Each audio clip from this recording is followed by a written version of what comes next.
చేసింది చారానా, చెప్పుకున్నది రూపాయి. కథలు ఎట్లా చెప్పిండ్రు ఆ రోజు ఇప్పుడే మీరు విన్నారు. రైతులకు ఇస్తాం, భూ యజమానులకు ఇస్తాం, కౌలు రైతులకు కూడా ఇస్తాం రైతు బంధు అని ఇచ్చిండా? కౌలు రైతులకు రైతు బంధు వచ్చిందా? వచ్చిందా? గట్టిగా చెప్పాలా, వచ్చిందా రాలేదా?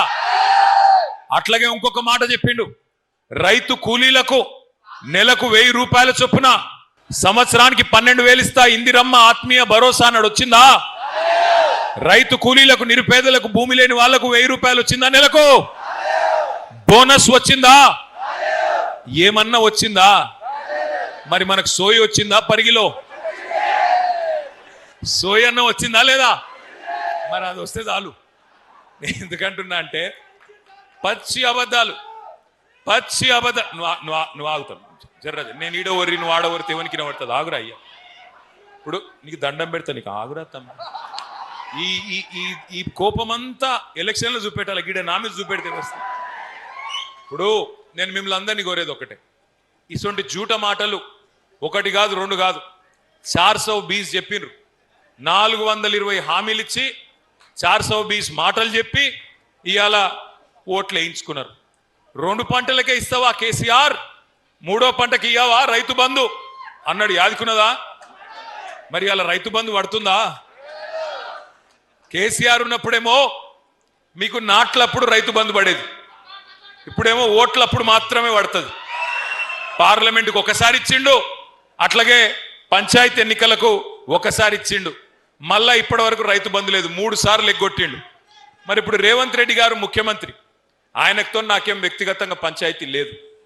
ఆయననే అన్నాడు కదా, కేసీఆర్ అంటున్నాడు మేము కాంగ్రెస్ వస్తే రైతు బంధు బంద్ అవుతుంది అంటున్నాడు, మాకేమన్నా దిమాకు లేదా, మేమేమన్నా దివానాగాళ్ళమా అన్నాడా లేదా? మరి అడగాలనా లేదా ముఖ్యమంత్రి గారిని? 3 సార్లు రైతు బంధు ఎగ్గొట్టినోని ఏమనాలా? ఏమనాలా? నేనేమంటలేనా? నేనైతే ఏమంటలేను. మళ్ళీ ఏమనంటే నేను ముఖ్యమంత్రిని తిట్టిండు, వీనికి అహంకారం అని మళ్ళీ నన్ను తిడతారు, లేనిపోని బాధ. ఆయన చెప్పిందే చెప్తున్నా, నేను కొత్తగా ఏం చెప్తలేను. ఇంకా చాలా చెప్పిండు, చాలా ఉన్నాయి. నేను మిమ్మల్ని అందరినీ ప్రార్థించేది ఒకటే, పరిగిలో ఇక్కడ గిరిజన బిడ్డలు 30-35 వేల మంది, వాళ్ళ కుటుంబాలతో కలుపుకుంటే దగ్గర 50,000 మంది ఉంటారు.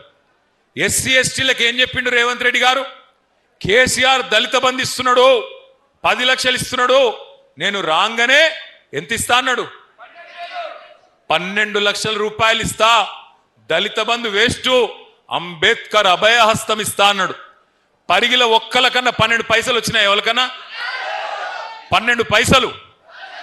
ఇంకొక మాట చెప్పిండు ఎస్సీ ఎస్టీలకు, మీ అసైన్డ్ భూములు అన్ని ఉన్నాయి కదా, వాటికి పట్టాలు ఇస్తా, అమ్ముకోండ్రి, మంచిగా పిల్లలకి ఇచ్చుకోండ్రి అని చెప్పిండు. ఇచ్చిండా ఒక్కలకన్నా?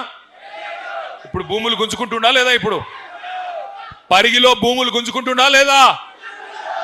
పారిశ్రామిక పార్కు పేరు మీద, రోడ్ల పేరు మీద ఇలా అసైన్డ్ భూములు గుంజుకుంటూ ఇచ్చిన మాటను తుంగలో దొక్కి పక్కనే చేవెళ్లలో ఎస్సీ ఎస్టీ డిక్లరేషన్ అని పెట్టిండ్రు. ఏం చెప్పినలా ఎస్సీ ఎస్టీ డిక్లరేషన్లా?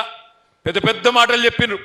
దళితులకు, గిరిజనులకు ప్రత్యేకమైన అభివృద్ధి కోసం పనిచేస్తాం, 10 లక్షలు కాదు దళిత బంధు 12 లక్షలు ఇస్తాం, ఇందిరమ్మ ఇల్లు కట్టుకుంటే మిగతా వాళ్ళకి 5 లక్షలు, ఎస్సీ ఎస్టీలకు 6 లక్షల రూపాయలు ఇస్తా అన్నాడు. ఒక్క దళితుడికైనా, ఒక్క గిరిజనుడికైనా 6 లక్షల రూపాయలు ఇచ్చిండ్రా ఇయ్యాల ఇందిరమ్మ ఇంటి కోసం? 6 లక్షలు ఇస్తున్నారా? ఎస్సీ ఎస్టీలకు ఇచ్చిన హామీని అట్లా తుంగలో దొక్కినారు. అట్లాగే అసైన్డ్ భూములకు పట్టా ఇస్తాం, 100 రోజుల్లోనే ఇస్తామని చెప్పి మాట ఇచ్చినారు. ఇవన్నీ మాత్రమే కాదు, ఇంకొక ముఖ్యమైన మాట చెప్పినారు.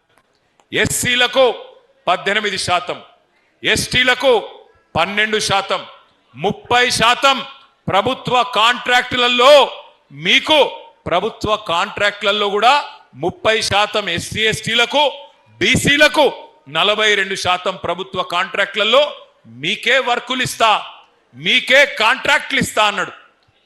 72% ఇస్తా అన్నాడు. పక్కకే కొడంగల్ ఉంది. కొడంగల్లో మనం బంగారమోలే ఉద్దండాపూర్ రిజర్వాయర్ నుంచి కాలువలు దవ్వితే బ్రహ్మాండంగా గ్రావిటీ ద్వారా నీళ్ళు వచ్చేటట్టు మీ నియోజకవర్గం పరిగికి 1,00,000 ఎకరాలకు, కొడంగల్ నియోజకవర్గానికి 1,20,000 ఎకరాలకు నీళ్ళు వచ్చేటట్టు ఉద్దండాపూర్ నుంచి మొత్తం మనం సిద్ధం చేసి పెట్టినాం.